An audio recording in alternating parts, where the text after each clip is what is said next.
Hey guys, welcome to another video. I just want to make a quick video today talking about a topic that I think is very important that sometimes we don't talk about a lot.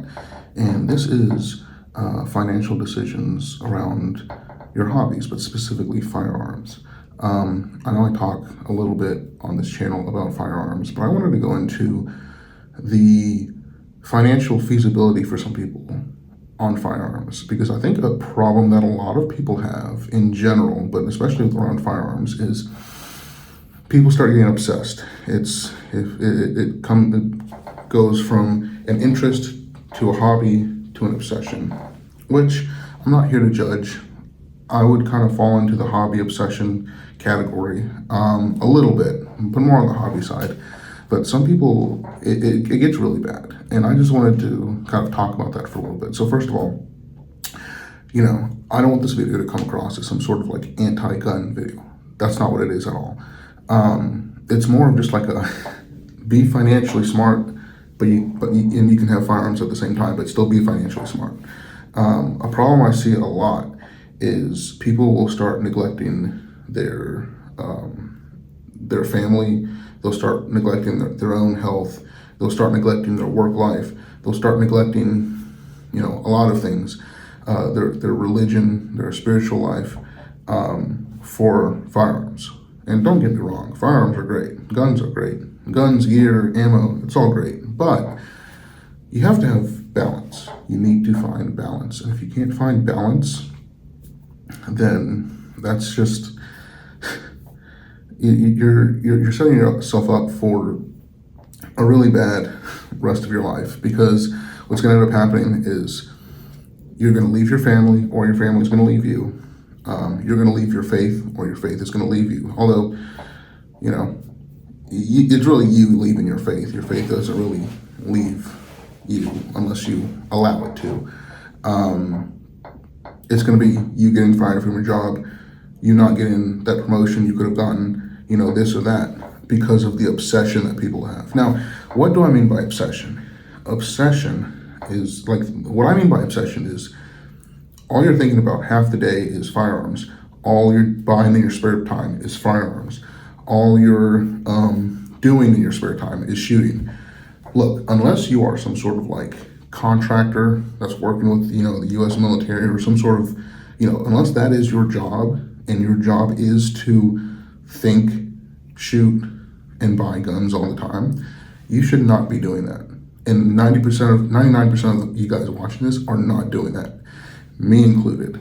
I mean, even strictly from a financial standpoint, if you spend all your money on an obsession, you're never going to be able to get that down payment for that house. You're never going to be able to, grow your assets, grow your wealth. These are things we don't want to do. Firearms are great, they're important, but if they're stopping you from growing your financial life and getting financial stability, then they start to become a problem. I would say the very minimum, I think it's good to have a pistol, a long rifle, like a semi-automatic long rifle, like an AR-15, and at least a shotgun.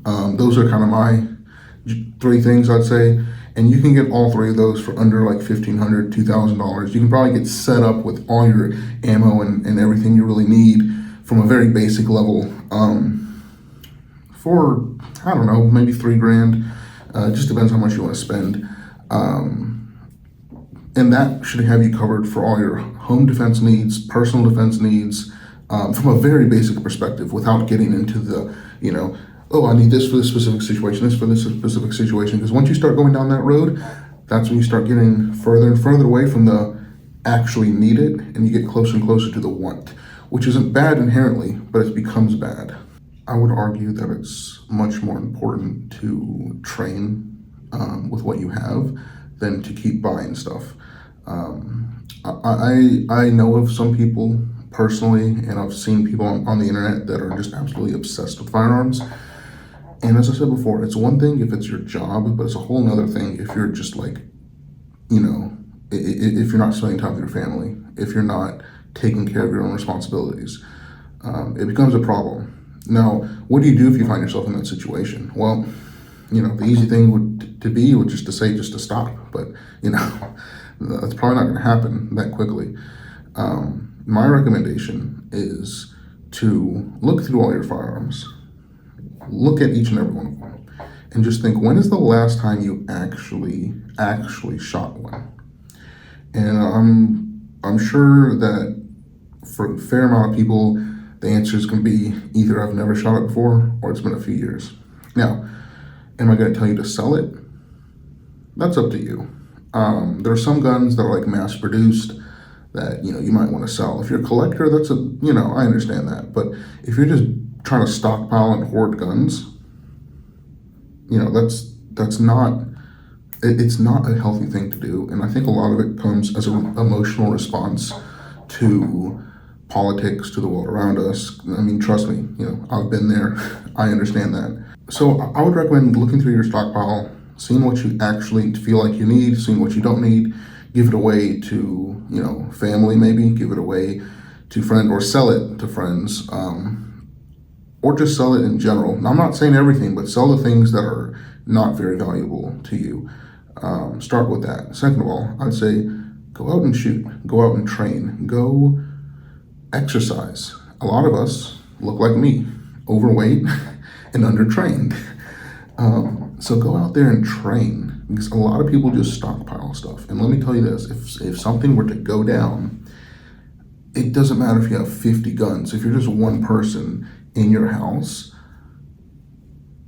you can't shoot 50 guns at a time. I'm not saying you shouldn't have 50 guns. I'm saying that it's much better, you're gonna be way more effective, way more combat effective if you train with one rifle and one sidearm and are physically fit, than if you have 50 firearms, trained little to none on like 3 of them, and you're really, really fat like me.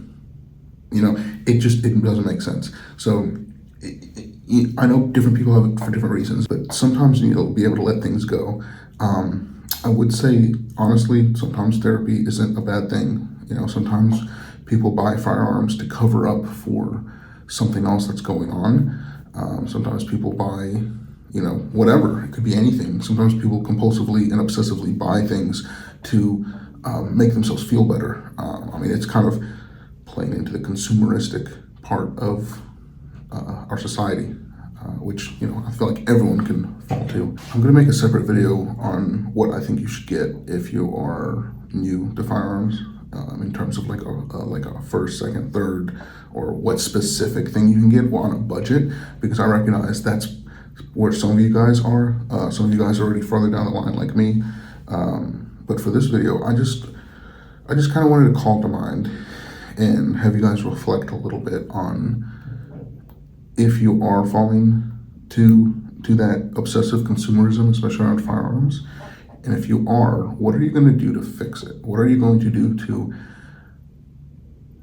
change it? Now, I recognize some people don't want to change. That's fine. But at the same time, just think, am I neglecting my family, my loved ones, my friends, my job, my spiritual life, my pets, my financial goals, my physical goals?